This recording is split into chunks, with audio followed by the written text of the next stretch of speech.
1년간 이동하지 않은 비트코인 개수를 따져서 그 가운데 ETF의 비중을 봤더니 8.4%예요. 여기서 더 나아가 1년 동안 움직이지 않았던 비트코인 가운데서는 ETF가 차지하는 비중이 18.7%. 알고라님 미국 ETF 자금 유출입과 비트코인 가격의 관계는 촬영 시각은 4월 12일 낮 12시 10분경입니다. 자, 비트코인 움직임 한번 볼게요. 제가 캡처 떴을 때 보니까 네, 7만 달러 이상을 유지하고 있었습니다. 보시면 아시겠지만 떨어지는가 싶은데 항상 탄탄하게 유지가 되고 있습니다. 떨어지는가 싶지만 다시 치고 올라오고요. 떨어지는가 싶지만 다시 치고 올라와서요. 7만 달러 안팎에서 높은 움직임을 이어가고 있습니다. 이 보시면 이건 제가 그 2월부터 쭉 긴 흐름을 봤거든요. 길게 보자면 쭉 상승하는 흐름이었고 최근에 횡보하는 움직임이 나타났었고요. 이거는 4월 들어서 30분 봉으로 해서 봤습니다. 뭔가 이 급락이 나오고 있지만 이게 수준을 보자면 과거에는 20-30% 고점 찍고도 20-30% 급락이 나오는 건 예사한 일이었거든요. 그런데 지금은 과거와 같은 급락이 없이 횡보하는 움직임을 보여주고 있다라는 거. 이게 과거와 달라진 거죠.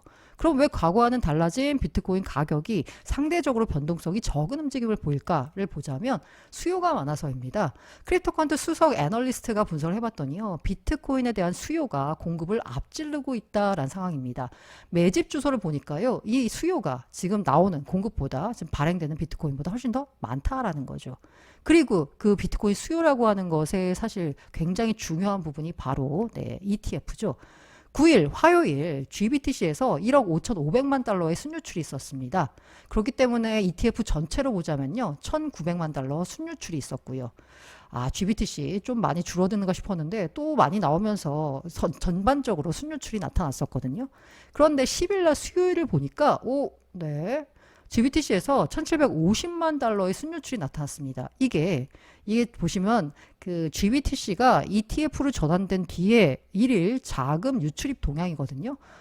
뭐 당연하게도 한 번도 플러스가 난 적은 없습니다. 이 다만 막대 길이가 해당 일자에 얼마나 많은 돈이 이 GBTC에서 유출됐는가를 나타내고 있거든요. 보시면 아시겠지만 이 맨 마지막에 있었던 게 이게 10일 그 막대인데 이 1월 10일부터 쭉 봤을 때 가장 막대 길이가 짧습니다. 뭐냐? GBTC ETF 전환 이래 최저 유출액을 10일 날 찍은 겁니다. 이러다 보니까 그럼 뭐지? 드디어 GBTC 유출이 끝나는 건가? 라고 생각해 볼 수 있죠. 때마침 어떤 인터뷰 기사가 나왔냐면요. 그레이스케일의 CEO 마이클 쇼넨샤인이 이게 자사의 그러니까 GBTC의 유출 규모가 균형에 도달했다라는 겁니다. 이게 뭐냐? FTX 같은 파산업체 매도세가 대부분 마무리됐다. 쉽게 말해서 팔 사람은 다 팔았다. 더 이상 살 수 있는 물량이 없다라고 말을 했는데 그날 때마침 GBTC가 가장 적은 유출액을 나타낸 거죠. 그러면서 그레이스케일 CEO가 또 한 얘기가 뭐냐면 이게 어쨌든 간에 GBTC 수수료가 지금 현재 1.5%거든요. 블랙락이 0.25인가? 0.2에서 대부분의 ETF가 0.3% 수준이에요. 그러면 GBTC 운용 수수료는 그것들보다 5배, 6배 비싼 겁니다. 누가 이걸 사겠습니까? GBTC를. 당연히 수수료 싼 거, 블랙락 거 하죠. 이 때문에 GBTC에서 계속 돈이 나오고 있는데 그레이스케일도 이제 이거를 인지를 했고 이미 어차피 나갈 애들 FTX 같은 그런 물량이 어차피 나갈 때까지 그냥 기다린 거예요. 운용 수수료 안 낮추고. 왜? 걔네는 낮춰봐야 나가니까 나갈 애들 다 내보내고 이제 더 이상 나갈 애들이 없다 싶으니까 그럼 이제 우리도 수수료를 내리겠다라고 발표를 했습니다. 어쨌든 10일 GBTC에서 가장 적은 유출액이 나온 덕분에 10일 날 ETF 전체로 보니까 1억 2,400만 달러가 순유입됐습니다. 10일 날에는 블랙락보다는 피델리티가 많이 힘을 내줬습니다. 그리고 11일 GBTC에서 1억 2,500만 달러 순유출이 나왔습니다. 자, 10일 날 가장 적은 순유출액이 나오면서 1,700만 달러인가요? 나오면서 이제 끝났나 싶었는데 다시 막대가 길어졌어요. 유출세가 끝난가 싶었는데 아직은 끝난 게 아니어서 끝날 때까지 끝난 건 아닌가라고 조금 걱정이 됩니다. 다행히 11일에는 우리 블랙락이 또 힘을 내줘가지고 블랙락이 무려 1억 9,200만 달러의 자금이 순유입되면서 전체적으로 봤을 때는 ETF에 총 9,100만 달러가 순유입됐습니다. 이렇게 블랙락으로 돈이 많이 들어오다 보니까 이 조만간 블랙락과 그레이스케일의 비트코인 규모를 보자면 아마도 역전할 것 같습니다. 이게 계속 이렇게 붙고 있거든요. 아마 한 다음 주, 다다음 주쯤에는 역전하지 않을까라고 생각해 볼 수 있습니다. 그리고 피델리티 역시 현물 ETF 보유량이 9일 기준으로 15만 BTC를 돌파했어요. 힘을 내요. 피델리티 블랙락입니다. 자, 그런데 이게 제가 ETF 관련된 자금 유출입 흐름을 항상 지켜보고 이게 비트코인 가격에 굉장히 민감하게 반응하는 것 같은 이유가 그럴 수밖에 없는 게 ETF가 현재 유통되는 이 비트코인 그러니까 비트코인이 총 2100만 개가 있죠. 지금까지 발행된 1967만 8580개의 비트코인 가운데 ETF가 들고 있는 비트코인이 무려 4.3%입니다. 그런데 3년간 이동하지 않은 비트코인 개수를 따져서 그 가운데 ETF의 비중을 봤더니 8.4%예요. 여기서 더 나아가 1년 동안 움직이지 않았던 비트코인 가운데서는 ETF가 차지하는 비중이 18.7%. 거의 5분의 1이죠. 이 때문에 ETF의 자금 유출입과 비트코인 가격은 꽤 상관관계가 큰 것처럼 보입니다. 제가 수학적으로 이제 계산을 못해서 이게 정확하게 상관관계가 얼마다라고 말씀드리기는 어려운데요. 이게 지금 현재 ETF의 자금 유출입입니다. 초록색이 들어온 거고요.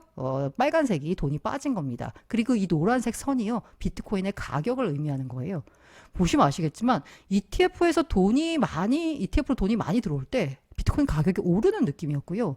ETF에서 돈이 빠지니까 비트코인 가격이 떨어지는 느낌이었습니다. 뭔가 정확하게 상관관계가 어떻게 된다를 계산할 수 없지만 대충 흐름을 봤을 때도 ETF 자금 유출입이 비트코인 가격에 얼마나 큰 영향을 미치는가를 볼 수 있겠죠. 그래서 지금까지 ETF를 그럼 누가 샀냐라고 봤을 때 기관이 들어온 건 아니라고 하는 것 같습니다. 바네크 CEO가 얘기했는데요. 지금까지 비트코인 현물 ETF 자금 유입은 개인들이 주도한 거래요.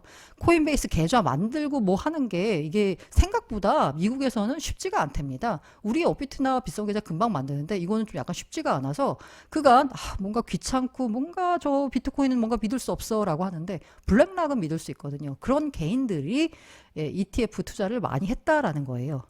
그런데 이제 3개월이 지났습니다. 지났나? 지났다고 봐야 되겠죠. 네. 그러면 3개월 동안 기관들은 새로 나온 금융상품에 대해서 여기에 대해서 투자해도 좋은지 괜찮은지의 평가 기관을 거치죠. 그 3개월이 지났습니다.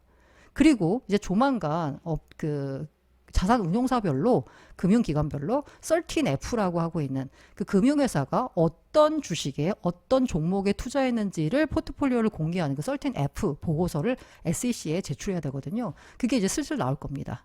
그러면 어떤 금융기관이 도대체 비트코인 ETF를 투자했는지를 알게 되는 거예요.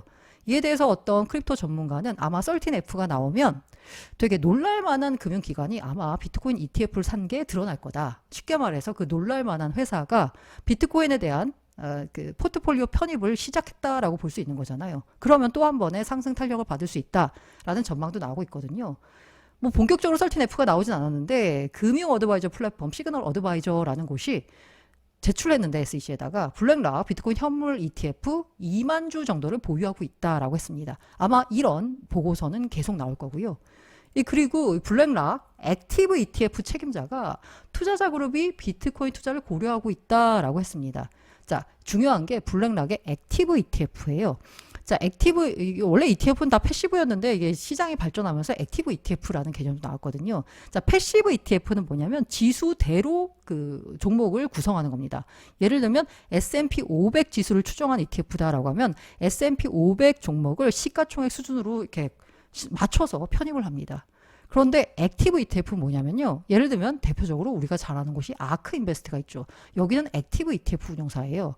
지수가 따로 있는 게 아니라 예를 들어서 이노베이션 ETF다라고 하면 아크가 생각하는 이노베이션에 걸맞는 기업 혹은 비트코인 ETF 같은 거를 비트코인 같은 걸 여기다 편입을 하는 겁니다. 그리고 시가총액이 아니라요. 본인들이 보기에 이노베이션을 가장 잘 수행하고 있는 기업들에 대한 편입 비중을 높일 수도 있고요. 예를 들면 그 아크가 사실 떴던 게 그 자신들의 액티브 ETF에다가 테슬라를 대거 편입했었는데 테슬라 주가가 급등하면서 사실 코로나 이후 주가가 전반적으로 오를 때 가장 많이 수혜를 봤던 곳이 이제 아크 인베스트가 되겠죠.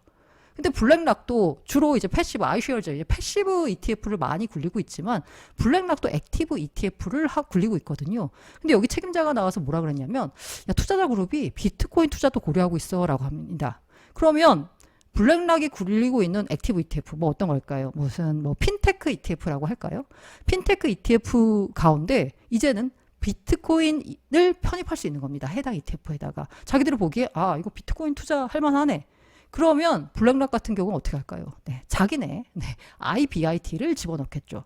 사실 아크가 발행한 아크 비트코인 ETF의 주요 그 매수처는 어디냐? 바로 아크의 또 다른 액티브 ETF입니다.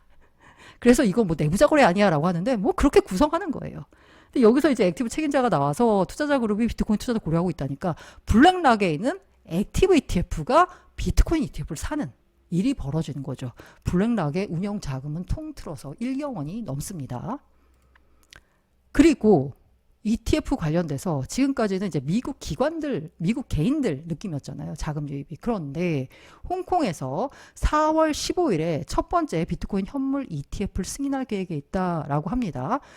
보도가 나온 거라서 아직 확실한 건 아닌데 이 정도로 보도가 나온 거면 아마 되지 않을까라는 생각이 들어요. 그리고 제가 일전에 보여드렸던 남방자산운용도 이걸 신청했었거든요. 그러니까 웹2 이제 운용사가 비트코인 ETF를 신청했다라는 것도 의미가 있고요. 아마 그 여러 차례 관리들이 나와서 조만간 홍콩에서도 비트코인 현물 ETF 승인할 거다라고 했기 때문에 거의 시기의 문제이지 나오긴 나올 것 같습니다. 그런데 어쨌든 보도 나온 건 15일 날 출시할 거다라는 거고요. 이렇게 출시가 되면 뭐가 좋을까? 바로 홍콩을 통해서 차이나머니가 들어올 수 있다라는 거죠. 예. 이게 홍콩만 놓고 보자면 무슨 의미가 있냐 싶은데 중국인의 자금이 홍콩 ETF를 통해서 들어올 수 있다는 거, 비트코인 매수가 가능하다라는 거죠. 지금 현재 중국에서 벌어지고 있는 일 혹시 아시나요? 네. 금을 사려고 너도 나도 난리가 났어요. 그러니까 중국인들도 보기에 야 이거 뭔가 위안으로만 자산을 들고 있어서는 야 이거 안 될 것 같아. 그러니까 뭔가 달러를 들고 있어야 되잖아요. 근데 달러도 약간 좀 그래. 게다가 달러 같은 경우에는 외화 밀반출 이래가지고 중국이 굉장히 자본 통제를 세게 하고 있어요.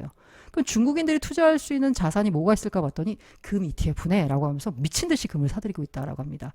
그래서 금 ETF 같은 경우에는 중국 내에서 가격 프리미엄이 30%에 도달했다라고 합니다. 그러니까 이거 프리미엄이 원래 있으면 안 되거든요. ETF 같은 경우에는 추적 오차라고 해서 그 기초자산의 가치와 ETF 가격 사이에 오차가 없어야 돼요. 그게 원래 설계할 때 원리거든요. 그런데 이게 30%면 이건 미친 거죠.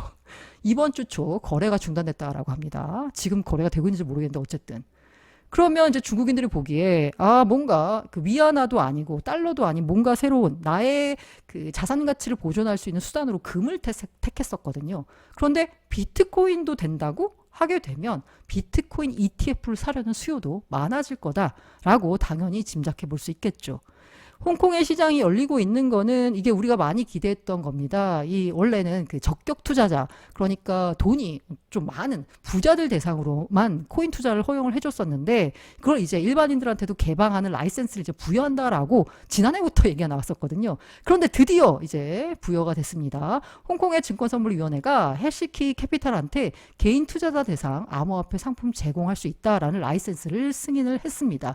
그래서 이제 중국인들의 개인 돈도 홍콩을 통해서 투자가 가능해지니까 차이나머니가 크립토 시장에 본격적으로 들어올 수 있다라고 기대해 볼 수 있고요.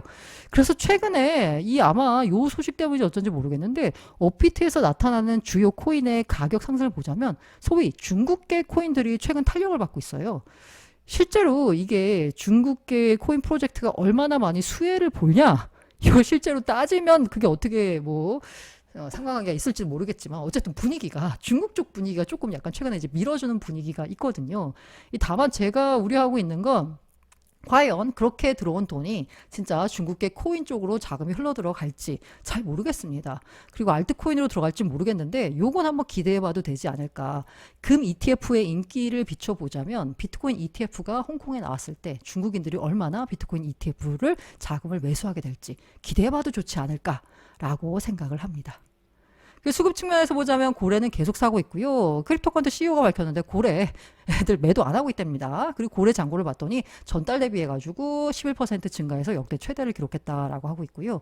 개인들 관심도 지금 커진 상태입니다. 구글 검색량을 봤더니요. 1년 만에 최대를 기록했고요. 드디어 네, 테일러 스위프트를 능가했습니다. 자, 그리고 채굴자들이 파는 물량이 걱정이었는데요. 채굴자 잔고를 봤더니 3년 내 가장 적대요. 지금까지 계속 팔았습니다. 왜 이제 반감기를 맞아서 장비 업그레이드 해야 되니까 돈을 확보를 해야 되잖아요. 그런데 이들이 이렇게 팔아 제친 이 물량, 다행히 ETF가 나오면서 흡수를 해줬고요. 이 때문에 반감기 직전에 나타나고 있던 비트코인 가격 하락이 지금은 뚜렷하게 나타나지 않는 것 아닌가라고 생각해 볼 수 있을 것 같습니다. 그런 이제 매크로 변수는 사실 좀 그렇게 좋지 않습니다. 금리 인하 기대감이 자꾸 뒤로 몰렸거든요. CPI가 발표가 됐는데 예상치를 웃돌았어요. 그래서 다들 막 좌절하고 있었어요. 아씨, 이거 또 가격 떨어지는 거 아니야? 라고 했었는데 주식시장은 안 좋았죠. 근데 비트코인 올랐어요. 비트와이즈 CIO가 비트코인 상승세를 CPI 예상치 상회가 못 꺾었다라는 겁니다. 이게 지금 뭐냐면 매크로 변수가 안 좋지만 ETF 자금 유입 효과가 워낙 압도적이다 보니까 비트코인 가격을 밀어 올리고 있는 거죠. 실제로 보니까 CPI 발표 후에 오히려 고래들이 잠깐 떨어지니까 저점 매수하면서 가격이 올라왔다라고 합니다. 그 CPI를 그러면 왜 주목하느냐라고 봤더니요. 이 비트코인 현물 ETF 출시한 이후에 CPI가 비트코인 가격에 가장 큰 영향을 줬다는 건데 이것은 아마도 매크로 변수가 그만큼 비트코인에 미치는 영향이 크다라고 볼 수 있을 것 같습니다. 그런데 더 큰 건 네, ETF 자금 유출입이었고요. 어쨌든 이제 매크로 변수는 볼 수밖에 없죠. 그런데 금리 인하 늦어질 것 같습니다. 조 바이든 대통령조차도 CPI 상승폭을 고려하니까 금리 인하가 지연될 가능성이 있다라고 말했습니다.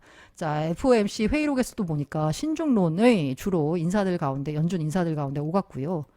그리고 스테이트 스트리트 같은 경우에는 연준이 이르면 6월에 금리를 인하한다라고 했는데 여기는 조금 많이 봤어요. 50bp나 내린다라고 했었는데 이건 사실 시장의 소수 의견입니다. 대부분은 뭐냐? 자, 대충 한 3회, 4회 내린다라고 했었거든요. 올해. 그런데 골드만삭스도 3회였어요. 근데 보니까 2회 내릴 것 같아라고 하면서 첫 금리 인하도 네, 5월 아니고 7월로 예상했습니다. 그러니까 금리 인하 기간과 폭을 다 축소해서 전망을 한 거죠. 금리 인하 횟수는 확실히 줄어들 것 같은데요. 보스턴 연은 총재 역시나 올해 금리 인하 횟수가 줄어들지도 모른다라고 하면서 연준 인사들 가운데 약간 매파적인 발언이 많이 나오고 있어서요. 금리 인하 기대감이 조금 많이 물러간 건 맞는 것 같습니다.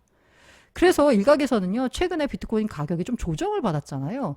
막 뚫고 올라가는 거 싶다가 보니까 좀 떨어지고 하는 여러 가지 일들이 있었는데, 보시면 좀 이렇게 올라가다가 다시 떨어지고 또 올라가 싶었는데 또 떨어지고 이게 바로 금리 인하에 대한 조정 기대감이 이미 가격에 반영이 된 거 아니냐라는 분석이 나오고 있습니다.